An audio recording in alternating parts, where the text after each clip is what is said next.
Show you the mystery of everything in the world in less than 10 minutes. Let's start with the fact that there's a place called the abyss. It's mentioned in Revelation 9. They had a king over them, the angel of the abyss.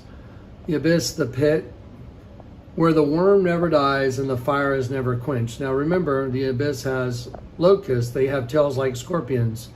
Also, it says, if your eye offends you, then pluck it out, because you don't want to go to the pit or the abyss where their worm never dies and the fire is never quenched. Because there's a place called the abyss and it has locusts. There's a locust coming out of the abyss right there. It's got yellow wings, green face, and you see all the wind washing under his yellow wings coming out very quickly. Now, right here is just the hive, let's call it. And then in the hive, there are worms that never die. The Bible says, if your eye turns you upside down, if thine eye offends you, turns you upside down, then fix it. Otherwise, you'll go to the abyss, because your eye is attached to your own worm in the abyss. That's why if your eye, your angelic eye got inverted, and now you're attached to a worm in the abyss, in the pit. That's why if your eye offends you, turns you upside down, if your eye offends you, pluck it out. It's better to go to heaven with one eye than to be cast into the pit where their worm never dies, because they're attached to you through your eye. That's the way they're going to kill you. They're going to slaughter you that way, where their worm never dies and the fire's never quenched. And so that's you. And if you die before you get that situation disconnected, because see that's got a little eye like a serpent. See it like a little serpent eye right there? Because the locusts in the pit, they're referred to also as scorpions. The word scorpion means to peer about, because that worm from the abyss is peering about through your eye. That's how it peers about, to peer about. So if you don't get your own worm personally killed before you die, then your essence goes to that worm, and then it graduates into a locust. It assimilates you, because the Bible says the shapes of the locust. So your worm, once you die, it assimilates you. It says the shapes of the locusts. The word shapes means to assimilate. It assimilates angels that are caught in the beast system. Now let me show you the angel, which is you, caught in the beast system. That represents you. See the two little yellow horns on your head? There's one fetus right there with an umbilical cord. There's another fetus over there with an umbilical cord, representing two different minds. You're in the beast system. Your big slave collar is the beast, and that's the big yellow chain. Now, all you have to do is turn the beast system upside down, and you see what happens to you. So we just turn that upside down, and there you are. The angel that was you, that's attached to the abyss by one of your eyes to your own worm, has now grown up and become a locust. This is what the world's really about.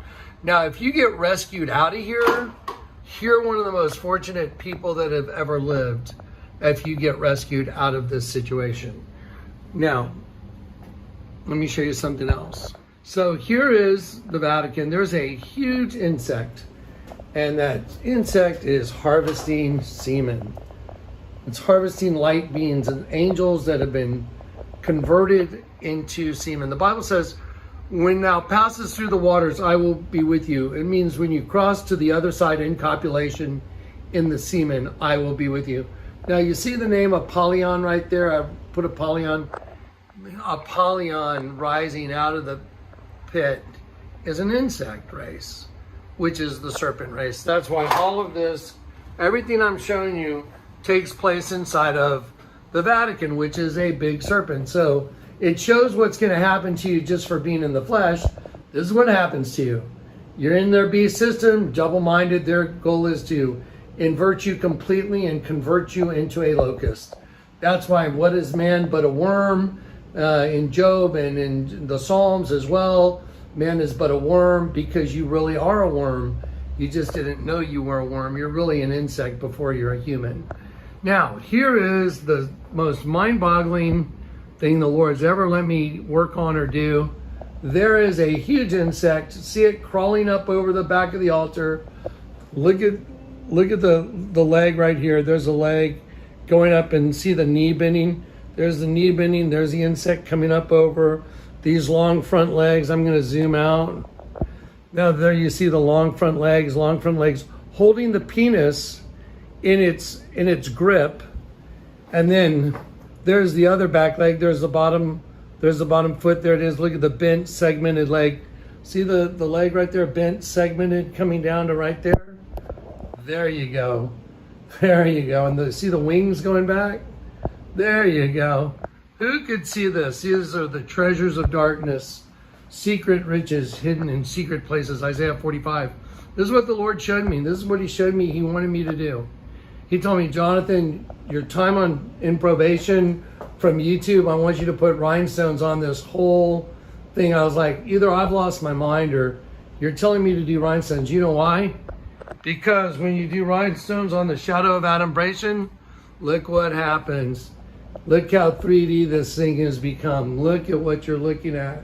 Look at that insect coming over the sheep, taking the sheep through the male and female reproductive systems. There's a penis, and you invert it. Those pink miter hats now, those are the ovaries, and then the blue fallopian tubes, and the cervix, uterus, clitoris, and then the opening to the vagina. And this is all done right in front of you.